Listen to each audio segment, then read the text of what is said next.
Hello all.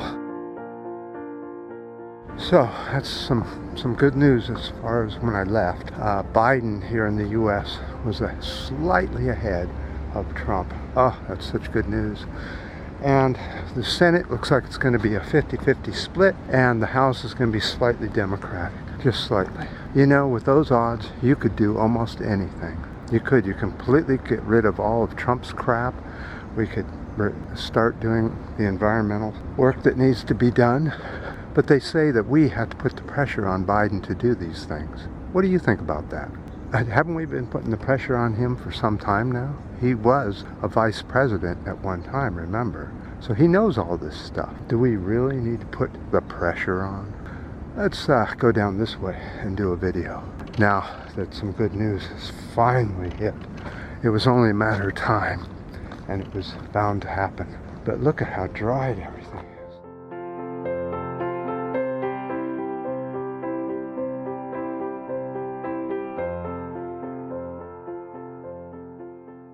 Well, we're supposed to break heat records again today here in San Francisco and the Bay Area and throughout California.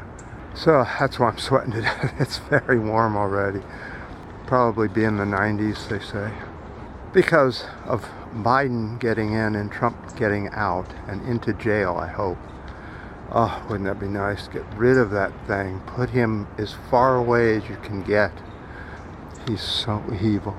And think half of the U.S. voted for him. God, unbelievable. The reason this is so unbelievable is because Trump withdrew from the Paris Accord. It's now official. The U.S. is now withdrawn. The U.S. could rejoin in the future. Biden, dear. So you got to rejoin. The Paris climate deal was there to try and slow down global climate change so that the heating stays below 1.5 C, or the greenhouse gases of CO2 stay that low. It was just a beginning agreement. It was obviously not going to stop much of anything because nobody was going to follow it because it had no teeth. So it still should be engaged in and quickly updated to where it actually does some good. The U.S. now represents 15% of global greenhouse gas emissions. There's 189 countries in the agreement already.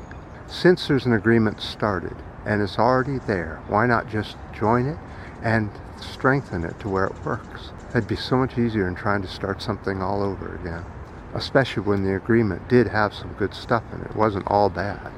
Let's look at the plan. So as you can see in this graph, there's what it is now and what it could look like under the plan if everybody followed the plan. Let's look at CO2 levels November 4th, 2019, that's last year, 409.42 parts per million. November 3rd, 2020, that's this year, 410.76 parts per million. Still rising, even though we've supposedly slowed it down with the COVID shutdowns. It's not showing up yet too well.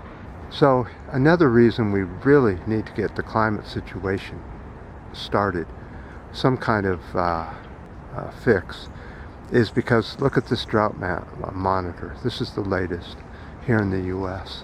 It looks this bad in other parts of the world. It's becoming a trend. Another reason we needed to get rid of Trump so bad is Trump wants to go into the wildlife refuge up in Alaska.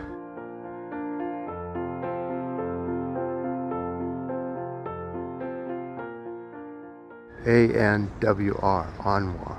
We can look at what the results of seismic testing do to this place when you test for oil. That's not even the drilling part yet. This is just the testing part. Look at the destruction up there. Trump wants to do even more. He wants to start the testing by the end of October 2020. It may be already started. It's so important that a Biden presidency stop this at once, and that we, the people, have to put pressure on him to do so. But what is 50% of the country of the U.S. did not vote for this idiot. So there's at least 50% that do somewhat care about our planet. Well, I'm going to head on back and put on this wet mask, which I can't stand. Soon supposedly starting tomorrow night. We're supposed to get showers or drizzle or something. Some cooling is supposed to happen, and we're only supposed to get up into the 60s tomorrow instead of the 80s and 90s like today. It just feels like summer's never going to end here in California, considering that January was in the 70s last year. So there might be a month or two of cool weather, but then we'll be right back into summer here in California.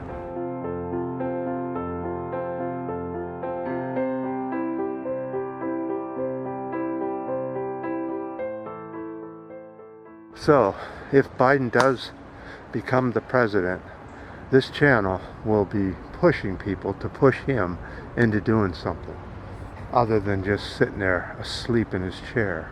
If anything's like what we saw during the campaign, this guy is a wet noodle. We can't let off. Every single person has to take part in trying to save our planet from the other half. I appreciate the ups, downs, new subscribers, the unsubscribers, and until next time.